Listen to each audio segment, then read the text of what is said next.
ৰাজীৱ সদিয়াৰ বাবে এটা শব্দ নোলাল মুখ্যমন্ত্ৰীৰ। ৰাজীৱ সদিয়াক লৈ মৌন মুখ্যমন্ত্ৰী। ৰাজীৱ সদিয়াৰ বাবে এষাৰি শোকৰ বাক্য লিখিবলৈও সময় নাই বহু জনপ্ৰিয় শিল্পীৰ। জনতাৰ শিল্পীগৰাকীৰ শেষকৃত্যৰ দৃশ্যও যেন দেখা নাই জনপ্ৰিয় গায়ক গায়িকাই। জনতাৰ শিল্পীক জনতাই দিছে সীমাহীন শ্ৰদ্ধা। ভোগৰ উৎসৱ ভোগালী বিহুৰ আনন্দত ৰাজ্যবাসী মতলীয়া হৈ থকাৰ সময়তেই আহিছিল সেই দুখৰ খবৰটো। জনতাৰ শিল্পী ৰাজীৱ সদিয়া আৰু নাই। দেওবাৰে নিশা ফিলবাৰীৰ ৰহবাৰী পৰ্যটন মেলাত গীত পৰিৱেশন কৰি থকাৰ সময়তে হঠাৎ অসুস্থ হৈ পৰা শিল্পীগৰাকীক ভৰ্তি কৰা হৈছিল ডিব্ৰুগড়ৰ অসম চিকিৎসা মহাবিদ্যালয়ত।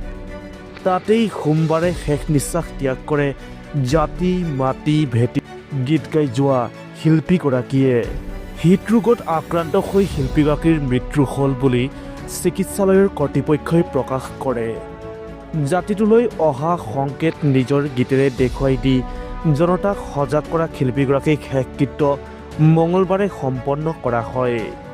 শেষকৃত্যৰ বাবে শিল্পীগৰাকীৰ নশ্বৰ দেহৰ কাষত হাজাৰ হাজাৰ জনতাৰ সমাগম হয়।